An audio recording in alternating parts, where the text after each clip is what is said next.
Welcome to the Higher Ed Demand Gen podcast, helping higher education marketing leaders share knowledge about learning, strategies, and tactics that are relevant today. See what you can learn today by listening to one of our episodes.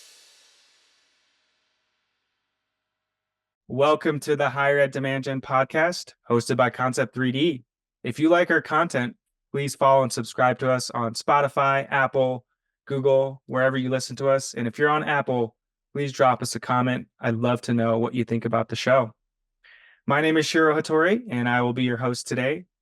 And I'm really looking forward to talking about bringing in CMO number one and increasing enrollment growth by 41%. And for the conversation, I'm excited to have Kathleen Stockham join us today. She is the Chief Marketing Officer at South College. Welcome to the show, Kathleen. Oh, thank you so much. Thanks for having me. I'm excited to geek out a little bit and talk about all the things that we've been up to here at South College. That's fantastic. And I do ask all my guests this question. Please tell me what you love about higher ed. I think what I really love most about it is that you're somewhere in the journey of impacting a life change for someone else. You know, unlike buying a sweater or something else, I mean, you're really somewhere in the pathway and in the decision path of someone who is looking to make a change, whether it's an extra degree or first degree, or more importantly, someone that's looking to make a wholesale change and make an entirely different career direction change. Yeah, I completely agree. Thank you so much for sharing that. And related as well, can you tell us a little bit more about, your career and how you got here today? Sure. I started out a long time ago in television news. That's where I began my career. And I sort of backed into a .com career in the mid 90s. And I started out at America Online, of all places. And then back in the mid 90s, for those of you old enough to remember, AOL was the place to be. And I ended up working on the very first shopping channel, which, if you're going back that far, that was really the birth of e-commerce and how people discovered you could buy things online. So I was part of that very first team, and I stayed at AOL several years on the shopping channel team. And this is about the time that brands began building their online presence and building websites. And they were also signing these multi-million-dollar AOL keyword deals. And Office Depot reached out and said, hey, we've signed one of these deals and we would sure love to have somebody on our team who understands the space. And if you remember at that time, nobody had e-commerce experience. I mean, it was 99. Mm-hmm. It was 2000. Nobody had that kind of experience. So I became Office Depot's very first director of online advertising, which was a really cool place to be. It was a wonderful team, learned a lot. I stayed there several years. I went to Best Buy. I was at Best Buy in a similar role for a couple of years. And then I moved into mobile. I've worked on the agency side a couple of years, and then I've gone back to retail. So I would say probably 95% of my experience has been in the e-commerce, digital marketing, retail sector for a long, long time. And if you're doing the math, you can figure out how old I am. But I've only been in the EDU space actually 2 years. So I joined South College in April of 2022 with no EDU experience. I was very clear about that in my interview, that I was coming to this purely as a marketer. But most importantly, bringing in a lot of experience, really understanding customer path, customer journey, customer experience, all of those things. So the EDU part of my experience the last 2 years has been really interesting to find the parallels. In some cases, it's nothing like retail, but in many cases, rather unexpectedly, it's very similar to retail, and that's been kind of the fun for the last 2 years for sure. That's great. I know, as any marketer knows this, who's been in a marketing career for a few years, is you take bits and pieces from other industries, other types of business, and you trying to figure out where it fits into your new position or new role. And so, I think this is a change I'm seeing a lot in higher ed, where we're bringing in people are also leaving higher ed and bringing higher ed perspectives, new industries. And so it's fantastic to see that it's not, just higher ed for life anymore, and that we're seeing, people come in from other industries. This is great. And AOL is a big flashback. I still I can still hear the tone of an AIM message I would get, AOL Instant Messenger. Like right when Well, you said that, I heard a ding. a quick funny story for you. At that Yeah. time, I was living in Dulles, Virginia. I had been married about 10 minutes. And so when my husband and I would go, we didn't have kids yet. We would go to, dinner parties or other things with people that we got to know in Uh-huh. Northern Virginia. Telling somebody you work for AOL was like telling someone you were a dentist. They either wanted to sit there and tell you all about their problems, or they just kind of backed away slowly and didn't want to talk to you at all. So that was kind of my experience during those 4 or 5 years, during the outage, the busy signals, the incredible growth. But I will tell you this, it was a cool time to be in online when you knew there were 1,000 people standing outside the door that would kill for your job. Yeah. We had a long running joke. You could look in the parking lot at AOL corporate, which has now been torn down, by the way. It doesn't exist anymore. These big, beautiful buildings. But you could go in the parking lot and look at the cars and go, vested, vested, not vested, not vested, vested. Oh, that's great. Okay. Oh, that's awesome. Well, let's talk a little bit about South College, right? I actually, hadn't heard about this institution prior to it, but as I did a little research before speaking to you in our introduction call and after speaking to you, like it's a very unique institution, right? Can you tell us a little bit more about what makes it unique and how it spans several states and such and any more? Sure. So it's really been an interesting journey to get to know it myself, because I had passed one of the campuses here in Knoxville, Tennessee, where I am, several times, and just didn't think much about it. I'm a parent of 2 college students that have attended a large university in another state, and I saw the signs, but I didn't really pay it that much mind, as I, of course, was interviewed, took the job, and have sort of taken the helm of the marketing. It's an incredible place.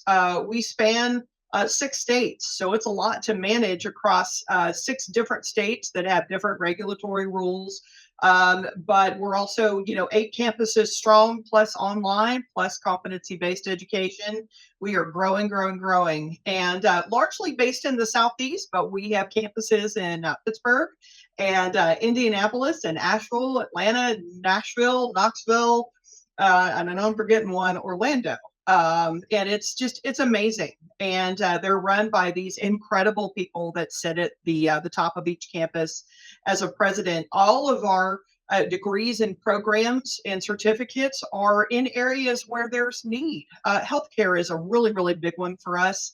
So that's your nurses, your LPNs, your diagnostic medical sonographers, radiography, medical assistants, nurse assistants. I mean, every facet of healthcare, there's such a need, there's such a cry from the entire country that we need more nurses. And so it's a huge program for us, and we're very proud of our program and our faculty, and of course, the amazing students that we turn out each year that become new RNs. But we also have a large focus on business and technology, obviously in education, in legal studies. We're growing in a lot of ways, trying to follow the trends of business. One of our most popular programs right now is a Doctor of Business Administration, a DBA, which I'll be honest with you, I was not familiar with. I certainly understand the MBA track, but it did Hmm. not have a lot of knowledge about DBA. But our DBA program is actually done through what's called competency-based education, or CBE, which is you go at an individualized pace. You work one-to-one with a faculty member. And it's this really unique subscription model where you go 6 months and you go as far as you can in that 6 months. You have to achieve mastery level before you're able to proceed to the next class. And again, working one-on-one with that faculty member, plus you have a mentor. I mean, you're really kind of pacing at yourself. And the great thing is it fits in the lifestyle of the student. So if you are working, if you're an executive full-time during the day, or you're working in another role, you can work on it at night or on weekends. There's not like a scheduled class or a scheduled test. I mean, you really are self-paced and self-managed. So for the individual who is self-driven and wants to get there faster, CBE is the way to go. And again, this is new for me coming from retail, but I am loving the fact that you've got something. We also have an executive MBA program as well that also sits in CBE. So that's attractive to someone like me who is, 8 to 6 really is my hours, and it's busy, Right. busy, busy. But if there's time on the weekends, we have students that are full-time students that are getting their doctoral degree usually in about 18 to 24 months, which is pretty quick if you think about it.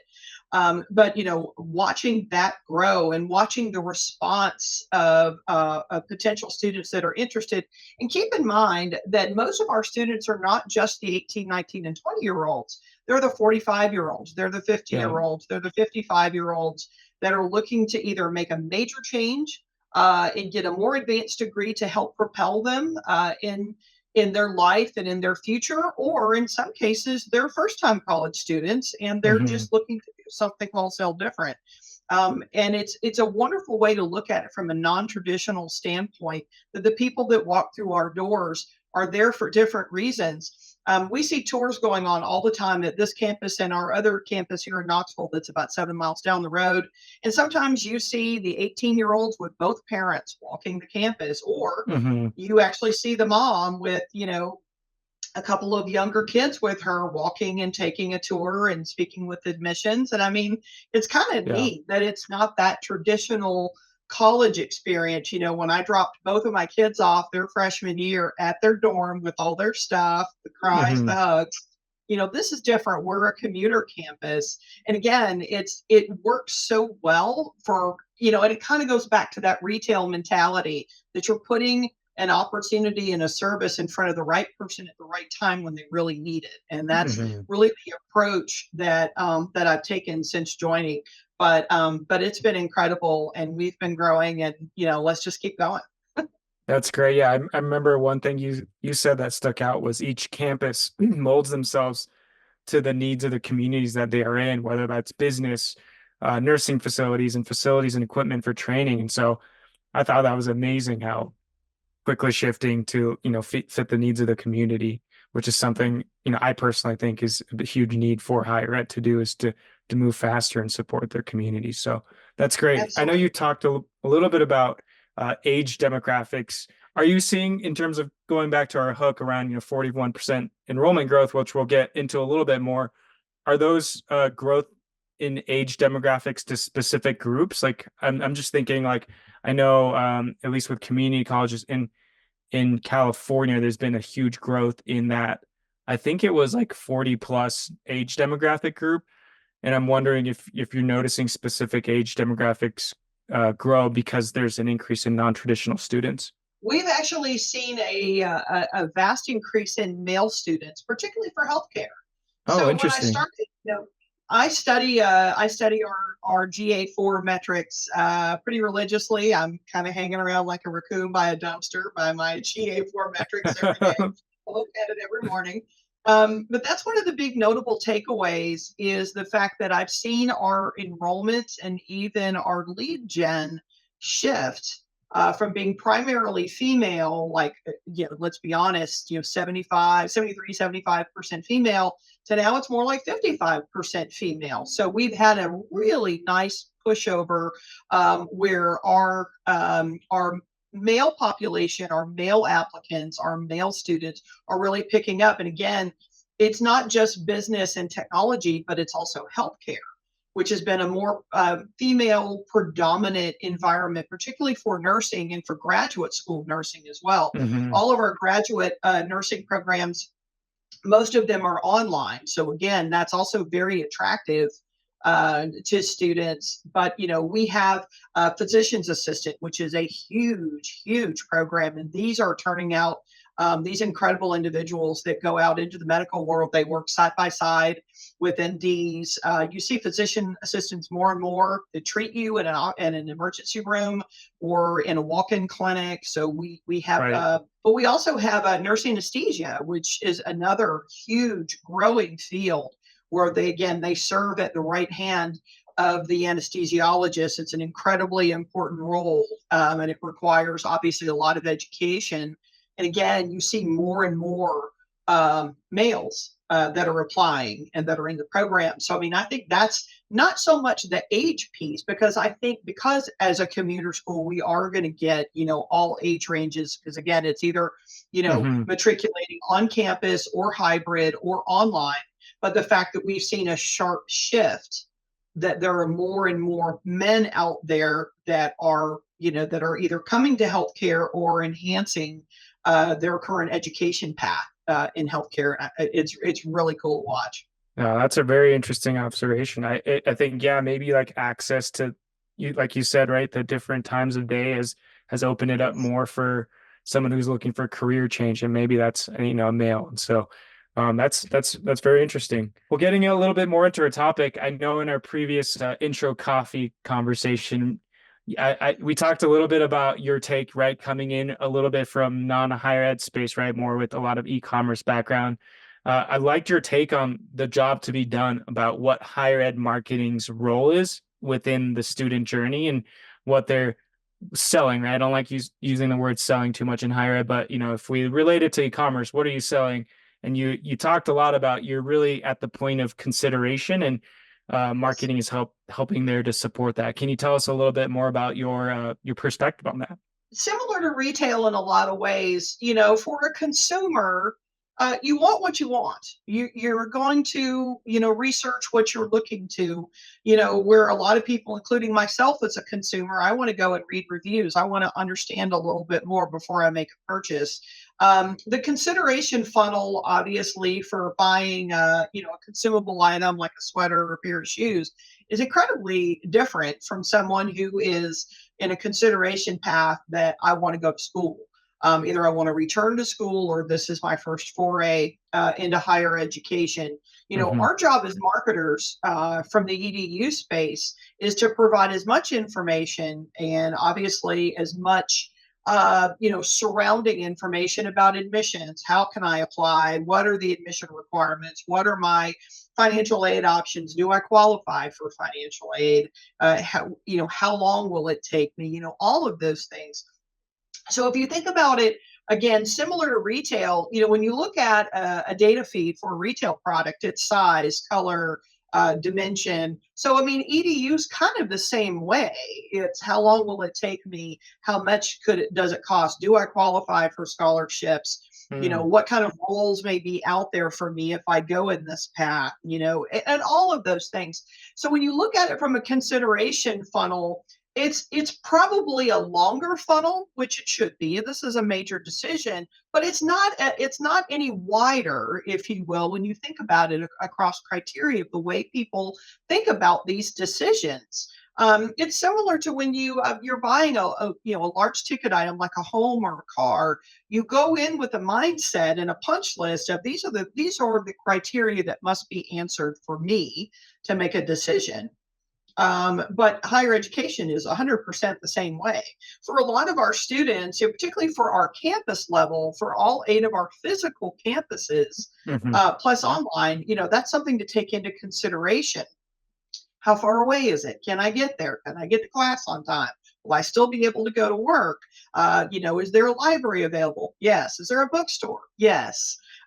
All of those things are, again, part of that consideration funnel. So from a marketing perspective, whether it's an email, a direct mail piece, a connected TV ad, a linear TV ad, a paid search ad, that's a lot of information to communicate to an individual in a very crowded space. I mean, again, right. This very densely packed space, there's a lot of competitors out there. And so you have to find cool, creative ways to stand out, ways to get attention. But most importantly, because it's obviously a heavily compliant, regulated space, you also have to convey information that is legally compliant, that is exactly what needs to be said. There are no blurry lines. It has to be delivered, a certain way. So where the fun kind of marketing fluff that happens at the retail space In the EDU space, you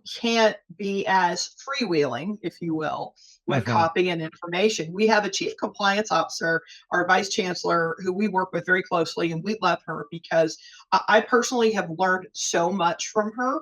Because it's not just like dealing with a lawyer who's going to say, oh, we can't say this, when you're looking at a privacy policy. She's really looking at it from a compliance point of view, that there are regulating bodies, depending on the program and depending on the Yeah. licensure by state. And there is very particular language. And I have learned so much from her in really understanding kind of the guardrails that we live around in this space. But again, if you think about it from a marketing perspective, it's just a matter of kind of changing clothes in terms of the way that you think about these programs and certificates. They're products to a degree, and you just have to figure out the best way to present the product to the consumer in a way that they can understand, whether it's mobile or it's desktop, whether they're only looking at social media, they're only looking to research, on Google or on Bing. Your job as a marketer is to be there in a way that they can understand you. And that's all about understanding who the consumer is themselves. That's a whole other podcast.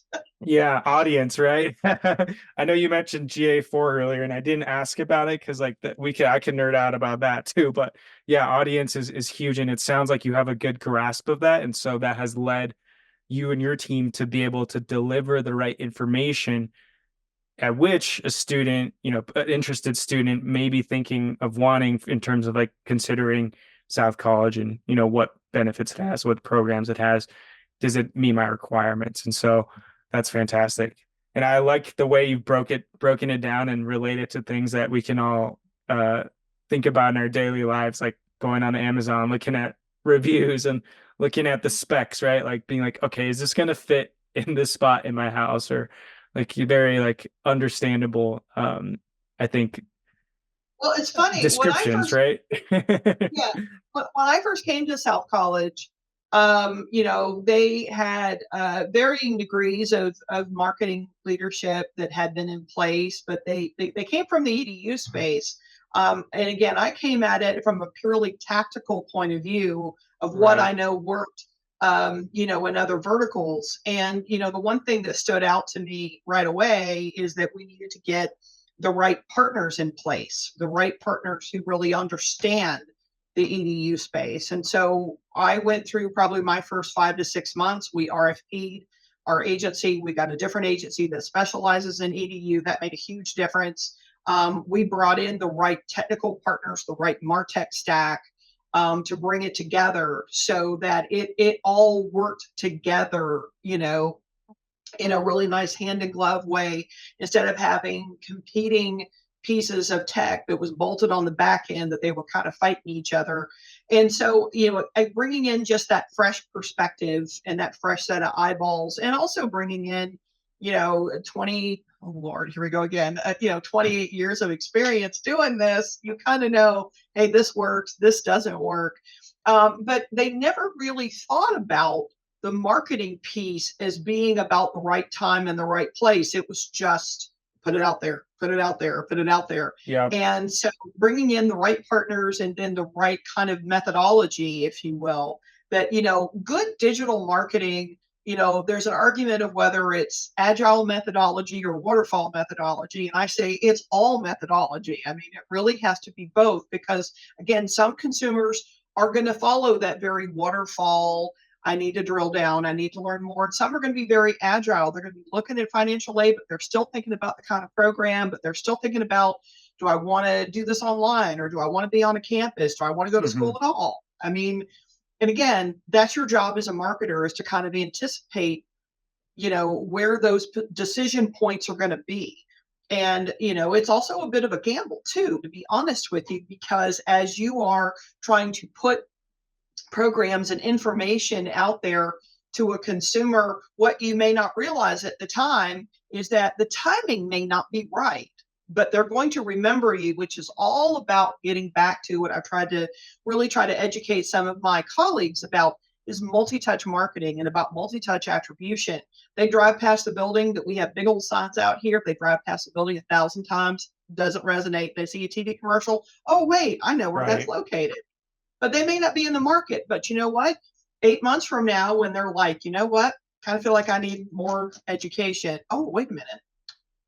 And then they're going to go look it up on Google, and then they're going to get an email, and then so Right. again, it's getting everyone kind of rallied around the same point, that it's not just I spent $1, I should get a lead, or they clicked a search ad once, and a miracle of miracles, they Right. become a student. It's just not that simple. Consumers are used to being marketed to over a long period of time, and if you think about Hmm. when you've made a purchase, even something as simple as an airline ticket. And guess what? That retargeting ad follows you around for weeks. And that's done 100%. deliberately. And so if you think about it from the point of view of being a consumer yourself, you'll understand a little bit more about why that marketing journey is so important.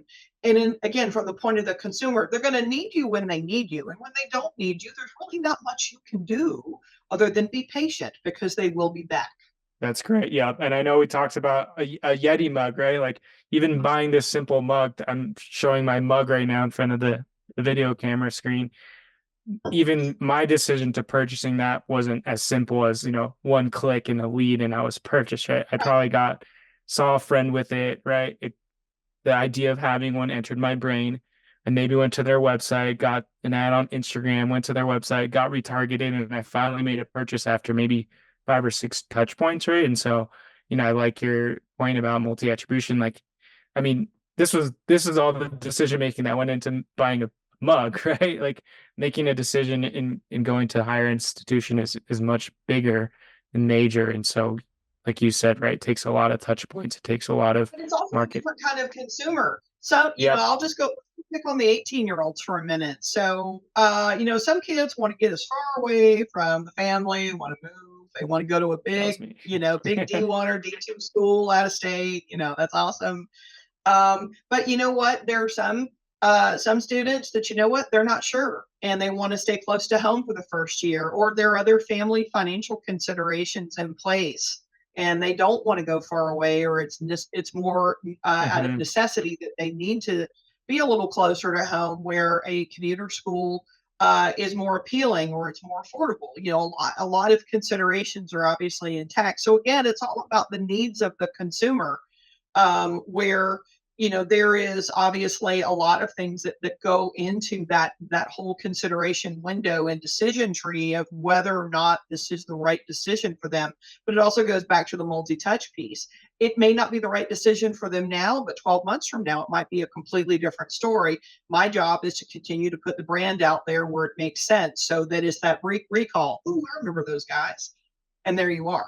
Yeah, that's fantastic. And another great point you made earlier around, you know, um, around getting everyone involved and bringing in together. I follow Jamie Hunt, who hosts the Confessions of a Higher Ed CMO, I think it's called. Yep. Confessions of a Higher Ed CMO. Well, I'm gonna have to listen to And that one. yeah, she's great. And I just read her post like literally before this recording that she ends every episode on her podcast with the phrase, "Let's go bust some silos," because we know that this is a problem, especially as a higher ed marketer. To do your job right, you need to go bust silos and bring departments together so you can do things like find out your audience right? Because if you come into a marketing job and who's the best person to go to tell you about who you're targeting, right? That's probably not going to be you, right? You're going to have to go to other teams. And so like just having that conversation and bringing people together, I think is so important. And I think you hit the I'm nail a on the big head believer there. in evangelism. It's really what I've had to do, because, admittedly, when I started, this was not a digital environment. My fellow executives are great in the areas that they work in. Digital was not native. I work directly for the chancellor, and he, of course, self-admittedly loves marketing, but he calls himself an old school marketer, yellow pages and things like that. So, I mean, it's been really fun to be an evangelist, and I want to bring them closer to my world, because I think it helps.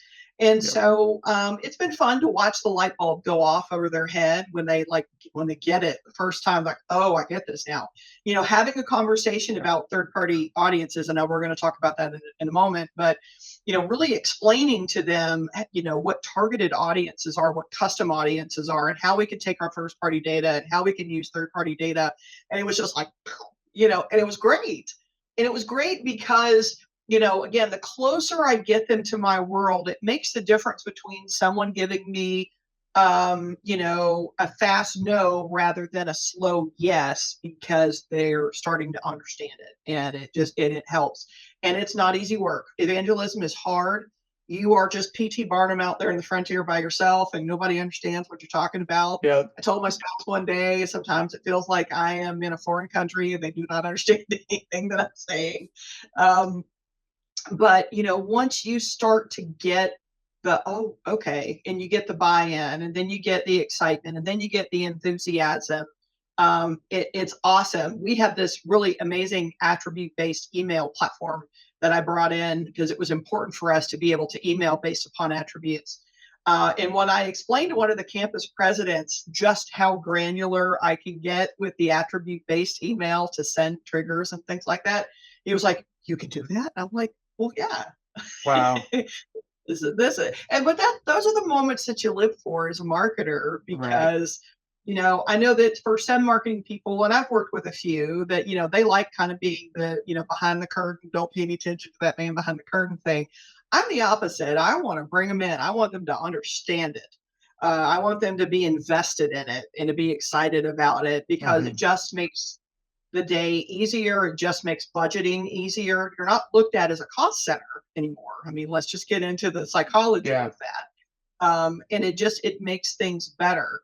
And again, you're not going to win every heart and mind. You're not going to win every other executive who, may not believe in any of it. That happens, and that's okay. But, along the way, if you can find a few converts, it just makes it better. Yeah. And to the whole marketing world, any person who works in marketing, like, let's never use it as a cost center initiative. Like, let's just label marketing as an investment for everyone's sake, please. 100%. Could not be more dead on about that. Any company that's so marketing as a cost center, you're doing it wrong. Yeah, 100%. Well, great. I know you talked a little bit about, entering the role and having to communicate and educate your colleagues on what you're doing. Can you tell us a little bit more about, like, the first couple things you did in your 2 years with South College that has gotten you where you are today? Oh, yeah. Well, first things first, I had to learn a whole new lexicon, because everything is acronyms in the EDU space. There you go. EDU is one of them. So I had to recalibrate my thinking, because when I hear MSN, I'm thinking, oh, Microsoft Network. No, Master of Science in Nursing. Oh, okay. So learning a whole new lexicon. One of the first things I found, as I mentioned earlier, we really needed new partners. We really needed to change up our parties partners that we had in different areas. It was important. We weren't serving each other well. And so I started making those changes. We needed a new website very badly. The website hadn't been updated in 7 years, and it looked dated. It operated in a very dated fashion. So I received a great deal of enthusiasm from the chancellor and from several folks in the executive team. Yes, please do this. So I hired a very capable third party who designed a beautiful site, really made it user friendly. We employed parametric search and a more intuitive design. It looked so good. I hired an incredible creative director who completely changed our look and feel and colors, our branding scheme. And it looks great. I stole him from my previous employer because I knew he was fantastic, but made all of these major changes. But most importantly, I really set out on an evangelism tour because I think email wasn't being used properly. Direct mail was definitely not being used properly. And, to the defense of the entire faculty, no one had ever spent 5 minutes with any of them to explain all of the things that we could do in marketing. And I brought in connected TV, and I love connected TV itself. I think it's an incredible platform. to reach a completely different demographic, and brought in a particular platform and really was able to explain and hone in that, I can get a very surgically selected audience to show certain messages to at certain times. Plus, I had the ability to retarget. They had not been doing a lot of that. And then, really trying to kind of get my arms around really understanding the life cycle of a student. So again, as I mentioned earlier, it's not just I saw an ad, I clicked, I raised my hand to generate a lead form. I mean, it's a much longer window. So I really had to dive in and understand the seasonality, of course, had to understand their motivations, their reasons, their kind of their path, if you will, of how they go from becoming a lead to enrolling, really trying to get in and understand, financial aid windows, which is really, really important, of course, in the higher ed space, but also kind of learning the pluses and minuses of that stream of helping consumers understand. So I knew that the website also needed to play a much better, bigger role into, helping people kind of self-resolve questions they have, but also make it accessible. Click to call, click to map, thinking about the mobile user. I talk about this all the time, but this is probably one of the best, but also one of the most dangerous things in the world right now, is that everything has to be put into a containment that mobile can consume. And our previous website was not set for mobile, and it was an awful experience. But when 70% of your site traffic is coming through mobile, that's not a great place to be. So the mobile experience was also incredibly important. So we worked with all of our partners through the website design, build, construction, launch, our digital agency. We all sort of came together and worked really hard, and it was a hard 14 months. It took 14 months to get this site built and get it launched, and make sure all of the interior plumbing was working correctly, leads were flowing correctly. And I really tip my cap to my colleagues, to all of our partners, our faculty especially, that gave great insight, gave a lot of really great opinions. And, and it's been a hard 2 years, but the good news is the numbers reflect all of that work, and it's a lot of change. And when you put an environment like this of this size through so much change, where everything changed, brand, colors, website, email, all of these new tactics and all of these new things that are different and new and sometimes uncomfortable, it's a lot. There's really gray hair in here. I can show it to you. It's a lot. But on the other hand, to get on the other side of it is also really rewarding. And I think it's, as dramatic as it sounds, it's we really don't take a step back, I don't think, to go, wow, that's a lot. So that's incredible. There's so much here. I had a question follow-up just specifically around the website. Like, I have your website open on another screen to my right. I'm looking at it. It's beautiful, right? It goes straight to the point. I wonder, with the new website, I'm sure there's increased SEO, but do you think you were able to just do a lot more with the traffic you were already getting, just by increasing conversion rates because you made things more accessible, easier to find? I see that you have a program finder as your first CTA, like all these things, right? Actually, the metric I'm probably most proud of, and this is going to sound really nerdy, but site load. I'm extremely proud of raising that site speed score to it's double digits. I'm not going to say what it is because it was really bad, but I am probably more excited about site load improvement and parametric search than I am anything else. Those were two things that, my team runs social media. And one of the biggest complaints we got in social media is that on the previous website, you couldn't find tuition. You go into site search, type in tuition. It says, sorry, we can't find that. I'm like, what? That's, again, as a parent of college students, I'm like, what do you mean we can't find tuition? Yeah. So I spent a lot of time making sure that the site search, and I call it Stump the Search Bar, that parametric is working, so that it's not just tuition, it's tuition for some of our other programs, our doctoral degrees, et cetera. But basically anything that you need to look for is findable, that the site loads quickly, efficiently. We have videos, we have photos, we have, it's a lot more interactive. than our previous site was, because we looked at a lot of things. We looked at competitors, we looked at things that we liked, and I brought in from the retail piece, user experience, kind of that UX UI point of view, that in retail you want to do whatever it takes to get them to hit buy. You want them to hit that buy button. So whatever you need to do to get them to hit the buy button is the goal of UX and UI, to give them as much information in a consolidated way that they feel informed, but they're going to make a fast decision to convert. Well, Mm-hmm. higher ed is not quite that simple, but with that same UX UI mindset, you want to give them, we deliberately put as much information as we can on the program page. So that's your Bureau of Labor and Statistics link. That's your tuition link. Here are all the campus it's located at. Here's a video that it tells you about what this program does. Here's some content that Mm-hmm. explains to you why this program or this certificate may be of interest to you. We really tried to consumerize a lot of the information to make it super easy, so that someone goes, oh my gosh, that looks great. This is what I want to do. So a lot of those things were taken into consideration. Now, that doesn't mean that there weren't a few skirmishes here. People wanted this. Why can't I have that? Why can't we do this here? And it's like mobile experience. But it's important.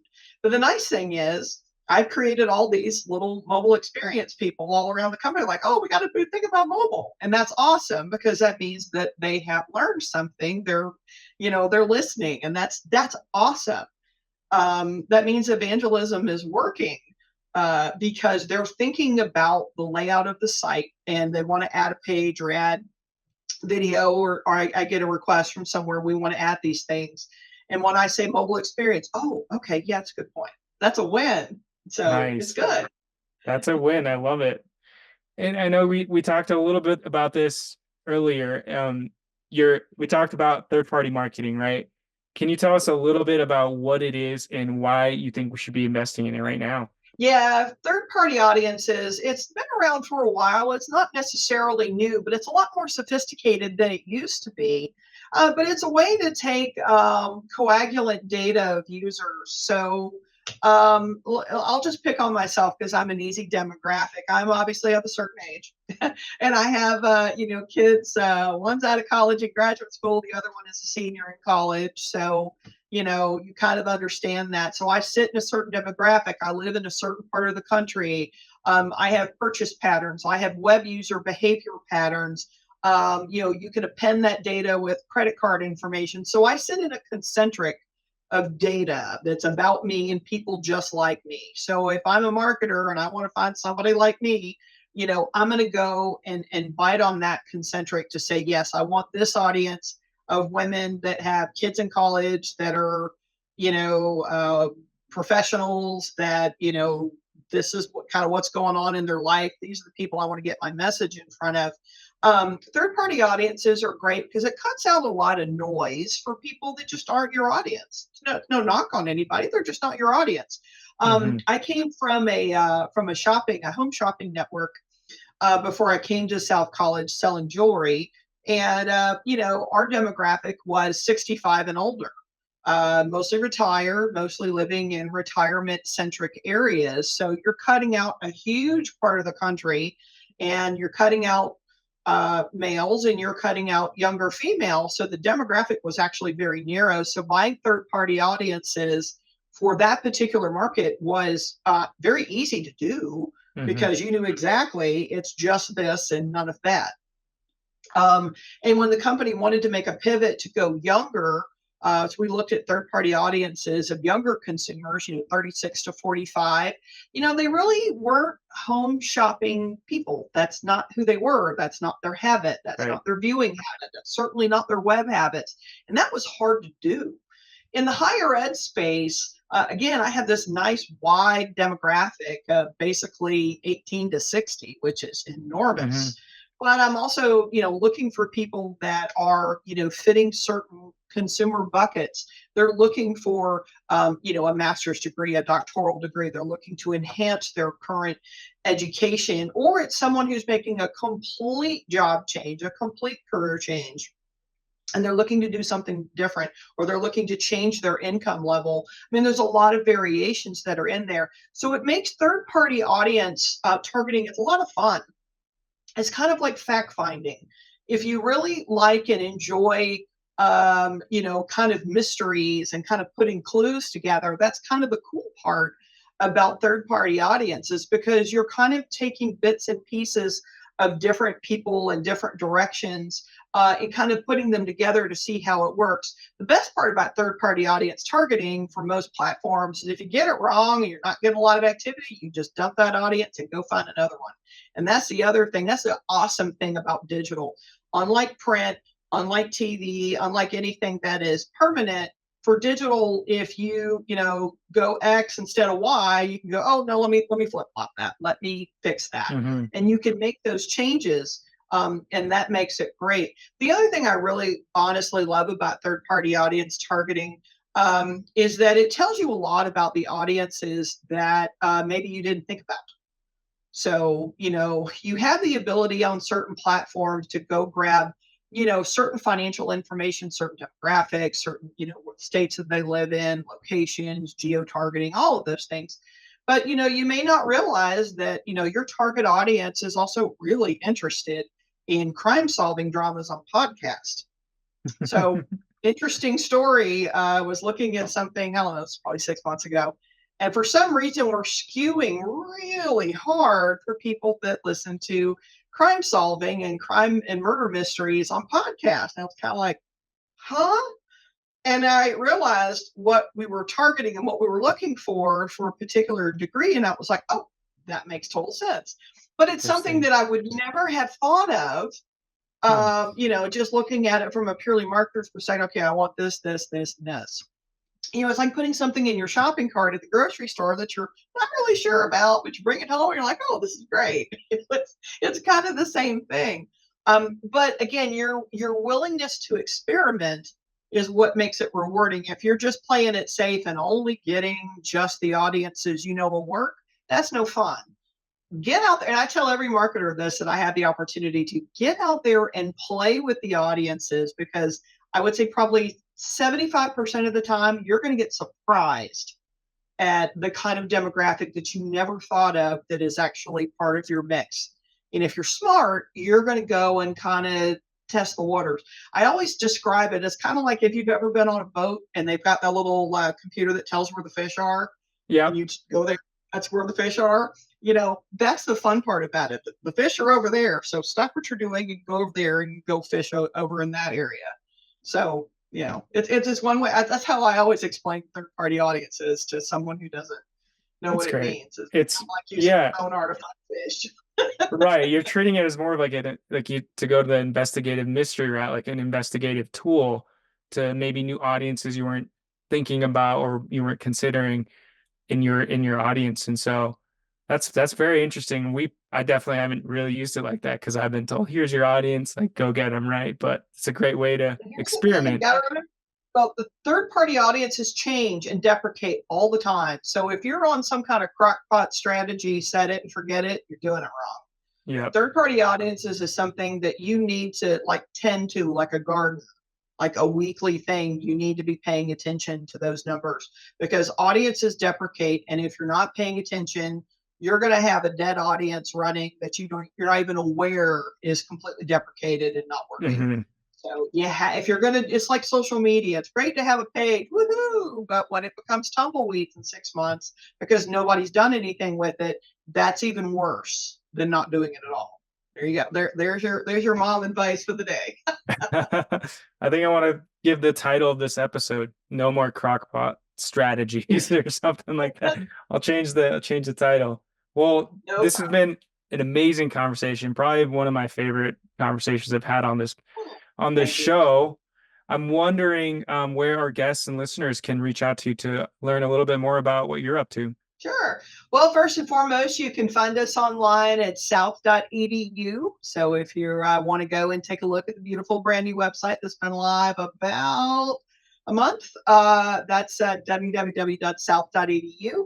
You can certainly find me on LinkedIn. Can't miss this hair. But if you want to reach out personally, I'm at Stockham at south.edu. And, just keep track of us, watch us. We have a pretty active social media presence and growing, and everything's good.